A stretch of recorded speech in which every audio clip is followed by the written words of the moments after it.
Nel 2015 la causa sul copyright tra la famiglia di Marvin Gaye e gli autori di Blue Red Lines e di Robin Thicke ha prodotto un risultato scioccante che ha allarmato l'industria musicale. Ma prima di tutto facciamo un passo indietro e ascoltiamo i pezzi in questione.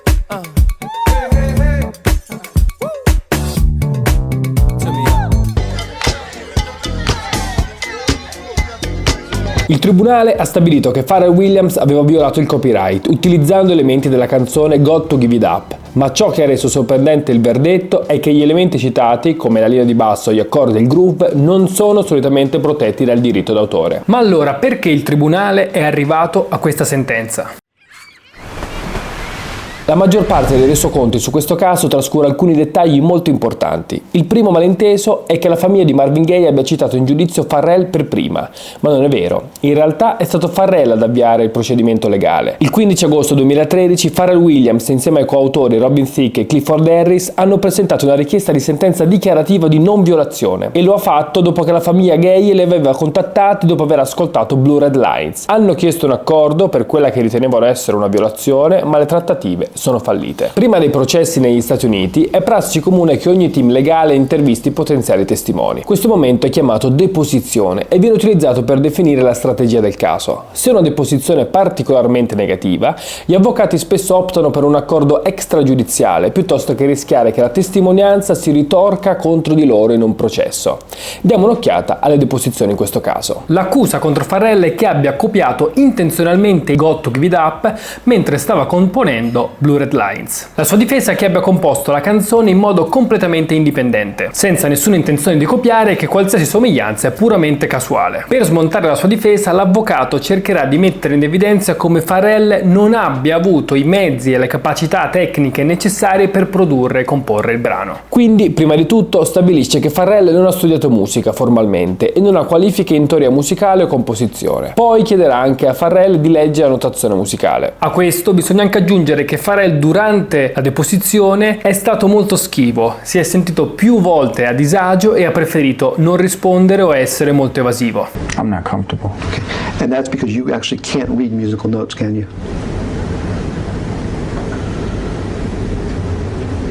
I'm not comfortable. Non è insolito che cantautori e produttori non abbiano nessuna teoria musicale o qualifiche formali e abbiano però invece solamente orecchio per capire ciò che suona bene e ciò che non suona bene e un grandissimo talento con le parole. Però ci si aspetterebbe come minimo che nel momento in cui viene richiesto di spiegare il loro atto creativo, il loro modo di comporre, sappiano più o meno orientarsi. Questo nel caso di Pharrell durante la deposizione non accade. L'incapacità di Pharrell di dimostrare di avere una conoscenza musicale sufficiente non è la parte più dannosa del caso contro di lui e i suoi coautori. La prova più dannosa è stata un'intervista su VH1 in cui a Robin Thicke è stato chiesto come è nata Blue Red Lines. Questa è stata la sua risposta. One of my favorite songs of all time was Marvin Gaye's Got to Give It Up, and so we tried to, get a little groove like that going. Nella sua deposizione Robert Thicke cercherà di spiegare perché in quella intervista ha risposto in questo modo. I was high and drunk every time I did an interview last year. Questo può essere anche vero, ma non spiega perché abbia detto di aver proprio copiato, o almeno cercato di copiare, la canzone di Marvin Gaye. In un caso di violazione del copyright questa è una prova schiacciante. Non solo ammette di conoscere la canzone, ma ammette anche di averla copiata intenzionalmente. Ma alla fine sono andati in tribunale e dopo un processo di 7 giorni la giuria si è pronunciata a favore della famiglia di Marvin Gaye. È stato loro concesso un risarcimento totale di 7,4 milioni di dollari, successivamente ridotto a 5,3 milioni di dollari e al 50% dei diritti d'autore e dei provenienti editoriali. Ma la particolarità del caso non finisce qui. Nelle motivazioni preliminari, il team legale di Pharrell ha fatto escludere l'audio della canzone di Marvin Gaye dalle prove del processo. Ritenevano che il valore probatorio dell'ascolto dell'audio da parte della giuria sarebbe stato superato dal pericolo di pregiudizio.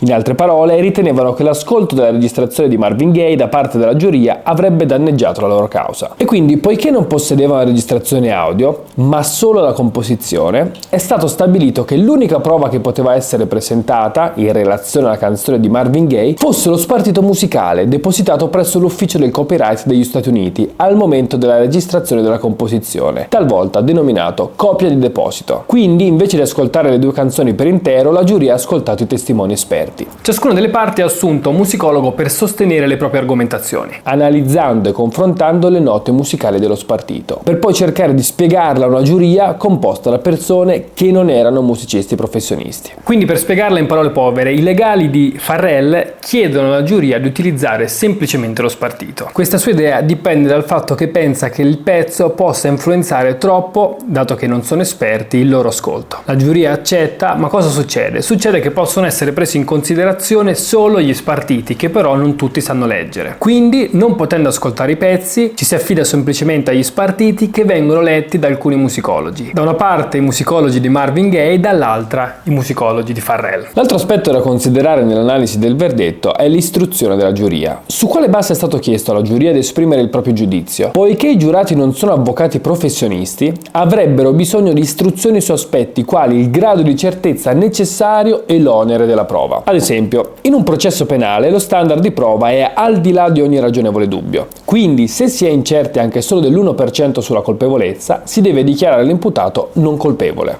In un processo civile, lo standard di prova è solitamente la preponderanza delle prove. In altre parole, è sufficiente essere sicuri al 51% in un senso o nell'altro. Questo è il motivo per cui spesso si vedono persone assolte in un processo penale essere ritenute responsabili in un processo civile per lo stesso incidente. In questo caso il criterio sulla quale si è basata la sentenza era un caso precedente, quello di Three Boy Music contro Michael Bolton. Nel 1994 una giuria ha stabilito che il successo del 1991 di Michael Bolton, Love is a Wonderful Thing, violava il copyright di un brano degli Isley Brothers del 1964 con lo stesso titolo. In questo caso non è stato sostenuto che Michael Bolton avesse copiato consapevolmente il brano, ma semplicemente che la sua canzone era sostanzialmente simile e che egli aveva avuto accesso alla canzone degli Isley Brothers. E infatti si sostenne che durante quegli anni in cui Michael stava crescendo, quella canzone veniva passata alla radio e quindi lui molto probabilmente l'aveva ascoltata. Si aveva poi inoltre anche la testimonianza che Michael Bolton aveva più volte detto di conoscere l'intero catalogo degli Isley Brothers. Poi hanno utilizzato la testimonianza di musicologi per dimostrare la somiglianza tra la canzone di Bolton e quella degli Isley, sostenendo che egli l'avesse inconsciamente copiata.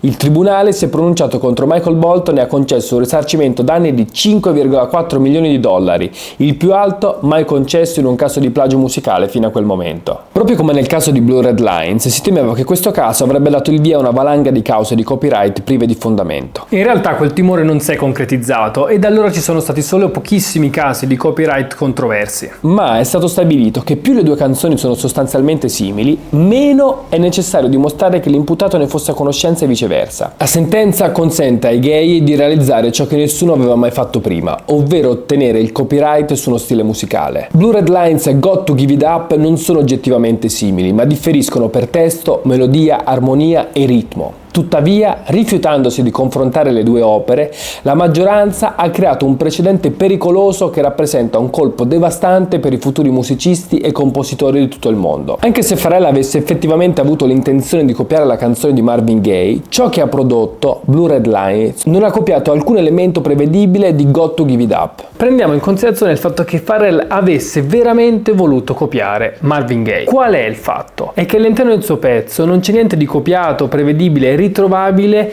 legato al pezzo Got to Give It Up, e quindi non c'è stata nessuna violazione legale, in quanto quando si parla di copyright l'intenzione non dovrebbe essere parte della decisione, ed è qui che la violazione di copyright differisce notevolmente dagli altri tipi di reati. Vi faccio un esempio: se una persona si introduce in una banca per rubare tutti i soldi presenti al suo interno, ma non riesce a rubare neanche un euro, comunque penalmente deve pagare solamente per il tentativo di averlo fatto. Quindi è colpevole sia del reato di aver rubato, ma anche del tentativo di volerlo fare. Era premeditato. Tuttavia, se qualcuno cerca di plagiare un'opera protetta e nel suo tentativo crea qualcosa di completamente diverso, che non ha nessuna somiglianza con l'opera originale, allora non è stato commesso nessun tipo di reato, nonostante però l'intenzione iniziale, che magari poteva essere proprio quella di copiare. E il problema di questa sentenza è che ora è stato stabilito che si può essere ritenuti colpevoli di aver copiato una canzone quando non solo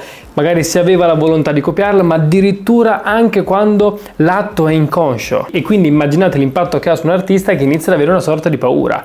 Cioè quando si prende in mano la chitarra o si suona il pianoforte si ha paura di intaccare note suonate da qualcun altro, e quindi immaginate che circolo vizioso nella quale si entra e che paranoia si vive. I think for the most part what we always tried to do was reverse engineer the songs that did something to us emotionally and figure out where the mechanism is in there. And as I said to you before, try to figure out if we can build a building that doesn't look the same but makes you feel the same way. Yeah. I did that in Blurred Lines and got myself in trouble. Qui in questa intervista insieme a Rick Rubin, Pharrell ci spiega qual è il suo processo creativo: studiare i pezzi che lo emozionano e capire quali sono gli elementi di queste canzoni che gli creano questa sensazione. Quello che poi va a fare è creare, qui fa l'esempio di un palazzo che sembra lo stesso ma è completamente diverso, cioè lui cerca di ricreare la stessa sensazione però utilizzando mezzi ed elementi completamente diversi. Stevie Wonder told me, he said, you gotta get the right musicologist in there because juries don't understand. It's very technical what you've done. Yeah. È anche interessante vedere come anche Stevie Wonder l'aveva avvertito del fatto che doveva scegliere i giusti musicologi per spiegare alla giuria la cosa che aveva fatto, che è estremamente tecnica. And Because the song is nothing like the song. nope, but the feeling was. Yeah, but the feeling is And not that's what- something that you can copyright. No, you can't copyright a feeling. No. All salsa songs sound pretty much the same. Rayon and Silk feel the same, but we understand that there's a clear difference. Yeah. And that was what happened. Yeah. Like I really made it feel so much like it Yeah. that people were like, "Oh, I hear the same thing," Yeah. and it's like, nah. It's bad for music because we've had an understanding of what a song is. And now, based on that one case, now there's a question what a song is. Yeah, It's not what it used to be. Because in the past, it would be the chords, the melody, and the words would be the song. And your chords, your melody, and your words, none of them had anything to do. nope.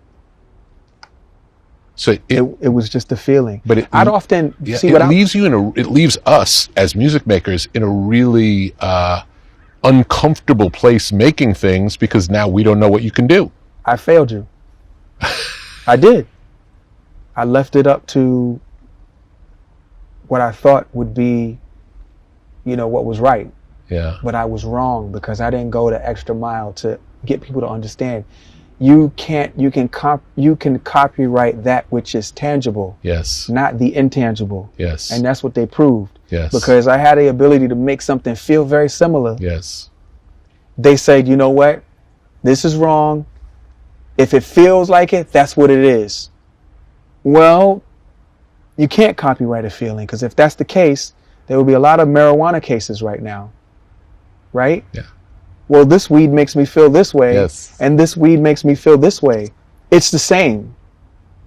Copywriting feeling. Yeah. Right? So Yeah. that means that like if you make chocolate and somebody else makes chocolate and both of them make someone feel a certain kind of way, they can now sue you. Il pezzo non ha niente in comune con quello di Marvin Gaye, ma la sensazione, il feeling, il vibe è lo stesso. Ma la conclusione alla quale arriva Pharrell, che è poi la conclusione a cui arriviamo anche tutti noi, è che non puoi mettere un copyright ad un feeling, altrimenti tutto quello che ti porta ad una determinata emozione sarebbe da ritenere protetto dal copyright e quindi non replicabile. Infatti lui farà l'esempio di marijuana, di cioccolata, di altri generi musicali come per esempio il jazz, nella quale l'uso di una batteria, dato che è già stato utilizzato precedentemente, dovrebbe impedire a tutti gli altri di poterla riutilizzare. La musica riesce a connettersi così tanto con le persone, a trasmetterci così tanto perché è radicata in tutta la storia dell'umanità. C'è già stato tutto quello che viene prodotto adesso e poi soprattutto nel caso dell'hip hop una rivisitazione di qualcosa che c'è stato nel passato, e questo caso è molto importante perché si è riusciti, non si è cercato ma si è proprio riusciti a togliere una delle facce che rende la musica così poliedrica e così fondamentale per l'umanità. Ecco perché ci tenevo a raccontarvelo e in qualche modo a spiegarvelo, anche per mostrare che a volte prendere spunto può essere, anche come dice Pharrell, fare questa cosa del reverse engineering in cui si decompone qualcosa, rischioso.